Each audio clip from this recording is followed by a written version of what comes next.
How's it going, everybody? This is Pristine Paper back again with another video. And today, I'm conducting a case study on this Rod Carew card right here.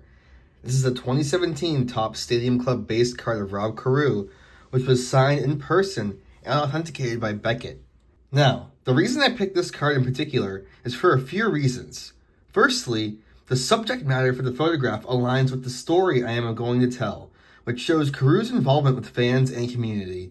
The other is because of the signature specifically, and when it was signed. To get to my case study topic, this card has got one signature, but was signed by two people. Before we get into how this was possible, I need to explain some background information. Let's break it down. Rodney Rod Carew was born in Gatun, Panama Canal Zone in Central America.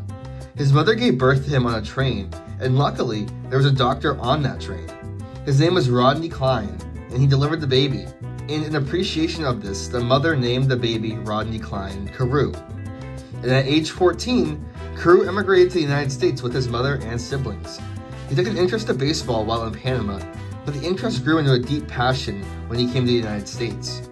Carew played semi-professional baseball with the Brooklyn Cavaliers. It was while he was playing for the Cavaliers that he was discovered by a Minnesota Twins scout, who then arranged a tryout in April of 1964. Carew performed so well in this tryout that the Twins manager finished the worker early so that the Yankees specifically could not see him. Carew was signed to a minor league contract, playing for the Melbourne Twins for a few seasons. Carew was brought up to the MLB in 1967, where he went on to have a storied career with both the Twins and Angels. Carew was an 18-time consecutive All-Star, an AL MVP in 1977, the AL Rookie of the Year in 1967, 7-time AL Batting Champion, and Roberto Clemente Award winner in 1977. He was a first ballot Hall of Famer as well in 1991. The real highlight to take focus on here is the Roberto Clemente Award, which is an award given to players who best exemplify the game of baseball, sportsmanship, community involvement, and the individual's contribution to his team.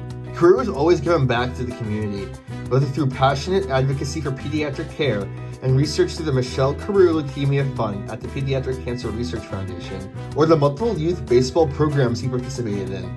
This is where our second character in this story is introduced, Conrad Reuland.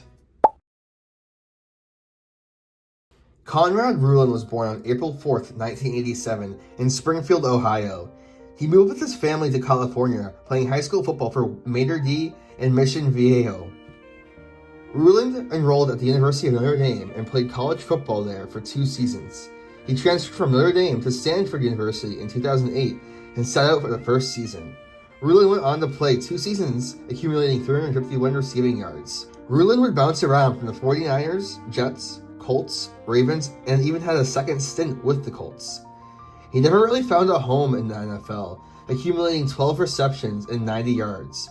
Unfortunately, a few months after he was released from the Colts, Reuland suffered a brain aneurysm and underwent surgery the following day. Tragically, he would pass away a week later at the UCLA Medical Center. Reuland was an organ donor, which led to 4 of his organs getting transplanted into 3 different people. This is where the story begins to come together. Let's take a step back and look at Reuland's youth. During his middle school years, he spent 6th to 8th grade at the same small private school as Rod Carew's 2 youngest kids. Reuland took a part in many sports like soccer, baseball, basketball, and even tennis, wishing to one day be a professional athlete. When he was 11 years old, he had actually met Rod Carew, his idol. Years would go by before the pair would meet again in the most unique circumstances. Like many retirees, Carew picked up golfing. While golfing in 2015, he suffered a widowmaker heart attack, which means a major artery was blocked. In the hospital, he would also suffer from cardiac arrest. He pulled through, and weeks later, he was diagnosed with extreme heart failure. This meant his heart could no longer pump blood to the rest of his body. Doctors implanted a left ventricular assist device, or LVAD, which would keep him alive until they found a donor. Doctors were confident that with a new heart and support kidney, he would live many more years. The Carews received a call that they have found a match. During the procedure, Rod's wife, Rhonda, was scrolling through emails and texts while seeing a similar name popping up in the messages, Conrad Reuland.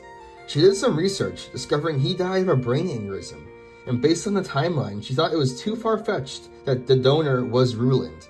Mutual friends of Rhonda Carew and Mary Reuland provided each other with their contact info, and together they confirmed Conrad's heart was indeed Rod's new heart. Mary Reuland contacted One Legacy, where they confirmed to her that Conrad's heart and left kidney went to Rod Carew. The Carews and Reulands would go on to meet in person, inviting each other into their families with open arms. Carew would go on to visit Conrad's grave, leaving a signed ball and a headstone. The signature reads, "Happy birthday. I promise to always care for your very priceless gifts. Till we meet again, I remain forever your brother in Christ." Going back to the card in question, which is a 2017 Topps Stadium Club release. Based off a simple Google search, you can find that this set released on July 12th, 2017. Carew's heart and kidney transplant was completed on December 15th, 2016. Based off this information alone, I can deduce pretty clearly that Carew signed this card well after his heart transplant. I tried to further verify this by searching the serial number on Beckett's site, but they have no information regarding when this was signed or authenticated. Nevertheless, it is pretty evident that Carew signed this post-op, meaning Reuland's heart was inside Carew when he signed it.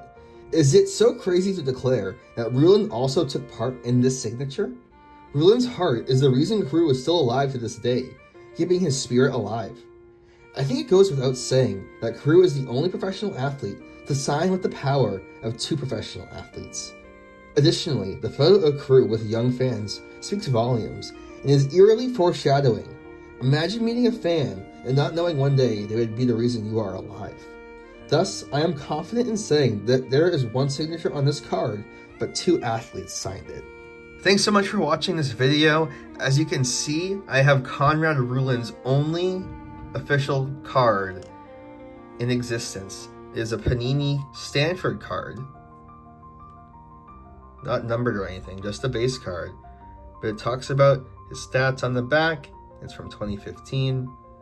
But this is Conrad Reuland's only card in existence. Official card, anyway. I mean, there could be some customs out there. But regardless, having this dual card of Conrad and then having this Rod Carew autograph is pretty unique, considering that, like I said, I'm arguing that this autograph was signed with the power of Rod Carew and Conrad Reuland. So, hope you like this video. And please leave a like, subscribe, and comment below what you thought, if you knew about this story prior or you didn't, or if you learned something today. And without further ado, I'm just going to peace out here and say bye. See you later.